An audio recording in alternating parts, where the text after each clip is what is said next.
මේ වීඩියෝ එකෙන් අරගෙන ආවේ රෙපෝ කියන හොරර් ගේම් එක ගැන. රෙපෝ ගේම් එක නිර්මාණය කරලා පබ්ලිෂ් කරලා තියෙන සෙමි වර්කර්ස් ආයතනය විසින්.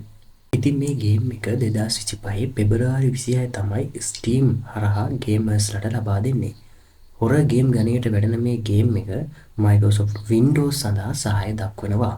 මල්ටිප්ලේයර් ගේම් එකක් වන රෙපෝ ගේම් එක ප්ලේයර්ස්ලා 6 දෙනෙක් එක්ක ක්‍රීඩා කරන්න පහසුකම් තියෙනවා. ඉතින් මේ ගේම් එකේ ඔයාලට කරන්න තියෙන්නේ ගෙවල් වල තියෙන බඩු එකතු කරන්න.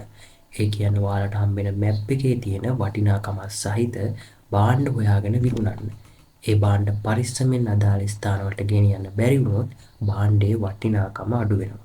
ඉතින් මේ ගේම් එක ටීම් වර්ක් එකක් ප්ලේ කරන්න තියෙන ගේම් එකක්. මේකේ තියෙන ඔබ්ජෙක්ට් ටික සම්පූර්ණ කරන්න තමයි ඔයාලට තියෙන්නේ.